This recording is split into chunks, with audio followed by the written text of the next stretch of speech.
nous allons vous présenter le compte-rendu de notre TP20 intitulé Tube de goutte.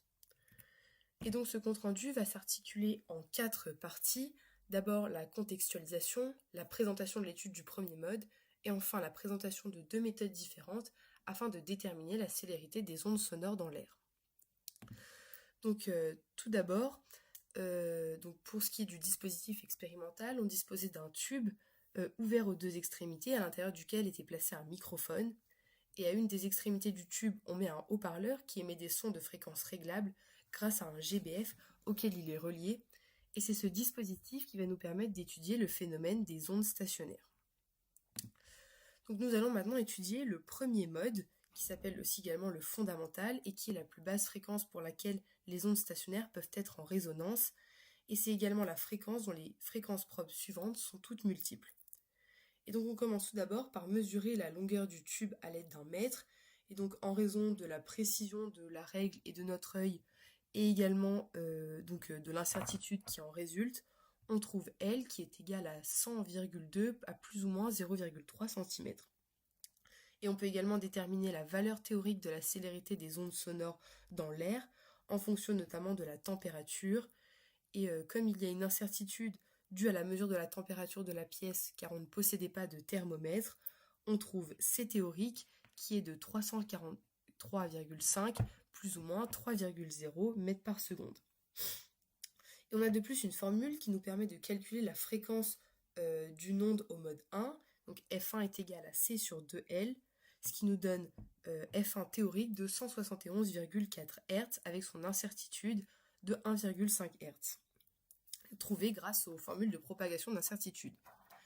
Et on cherche ensuite à vérifier expérimentalement cette valeur, et on remarque qu'aux alentours de 170 Hz, avec une précision de 9 Hz, l'amplitude de l'onde est maximale, comme on peut le voir sur l'image à l'écran. Et donc on peut ainsi calculer une incertitude qui est de U est égal à 5 Hz, et grâce à ça on calcule un Z-score, il est inférieur à 2, et donc les 2 mesures sont cohérentes. On cherche ensuite à déterminer la célérité des ondes sonores dans l'air, et pour cela on étudie les 6 premiers modes propres du tube, et on cherche leurs fréquences respectives en faisant varier la fréquence du signal que le GBF envoie à l'émetteur, et en cherchant à obtenir sur l'écran de l'oscilloscope un maximum d'amplitude de l'onde. Et on obtient ainsi des précisions différentes, et donc des incertitudes différentes pour chacune des mesures. Et on écrit un script Python ensuite, dans lequel nous avons entré toutes nos mesures, les numéros des modes propres ainsi que toutes les incertitudes calculées, donc comme on peut le voir à l'écran, et ce qui nous a permis de tracer le graphique situé juste en dessous grâce à Python. Et le graphique va nous donner le coefficient directeur de la courbe du FIT, qui est de 169,51, et grâce à la formule F égale PC sur 2L, on sait que ce coefficient directeur vaut C sur 2L. On peut ainsi calculer C du FIT qui est de 339,7 mètres par seconde, avec une incertitude de plus ou moins 2,0 mètres par seconde, donnée elle aussi par Python. Mais ici, l'incertitude est également due d'une part à nos expériences, et donc on peut, avec toutes nos mesures, calculer une moyenne arithmétique de la célérité des ondes sonores, puis l'écart type, et enfin l'incertitude type qui en résulte. Et on peut ensuite calculer plusieurs Z-scores qui nous montrent que le théorique et le FIT, le théorique et la moyenne sont en corrélation, car leurs Z-scores sont inférieurs à 2. Et en bonus, on peut également calculer le Z-score entre le FIT et la moyenne, et on voit qu'il est de 0,4, ce qui est très bas, mais ce qui est logique, car les 2 modèles se basent exactement sur les mêmes valeurs.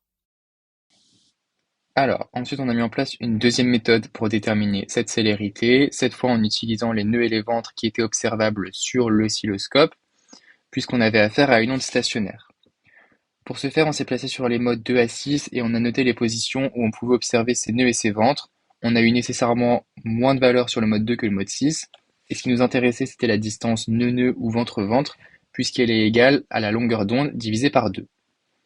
Déjà, en lien avec cette mesure, on remarque qu'il y a plusieurs sources d'incertitude, d'une part liées à la lecture et d'autre part à la graduation.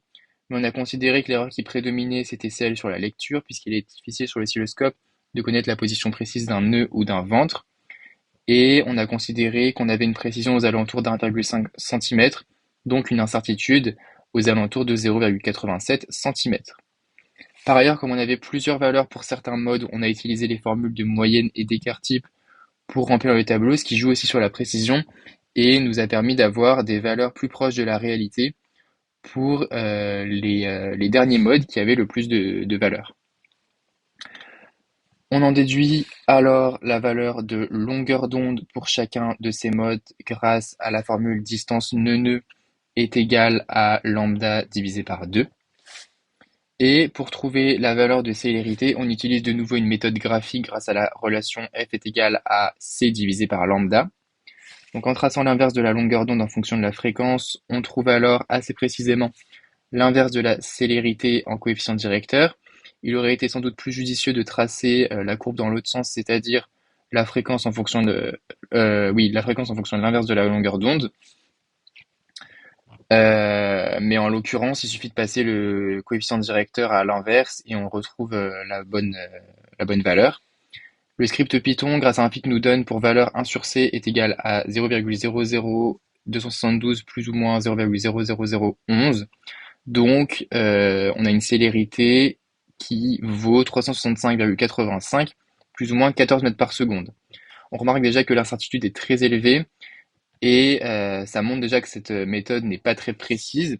Donc, pour confirmer cette idée, on peut comparer les résultats obtenus par les deux méthodes entre eux et avec la valeur théorique. On avait trouvé expérimentalement que pour la méthode 1, la célérité valait 339,7 plus ou moins 2 mètres par seconde. Et avec la méthode 2, on a trouvé 365,9 plus ou moins 14 mètres par seconde. Par ailleurs, la valeur théorique vaut 343,5 plus ou moins 3 mètres par seconde.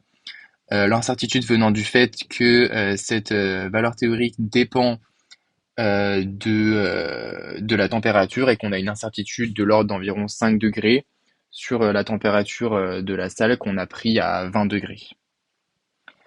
On obtient alors des écarts normalisés entre les différentes valeurs. Donc le z-score pour la méthode 1 qui permet de comparer la célérité obtenue avec cette méthode et la théorique vaut 1,05. Le z-score pour la méthode 2 est de 1,6. Et enfin le z-score qui compare la célérité de la méthode 1 et de la méthode 2 vaut 1,8, pas mètres par seconde, juste 1,8, ce qui est bien inférieur à 2. Donc, toutes ces valeurs étant inférieures à 2,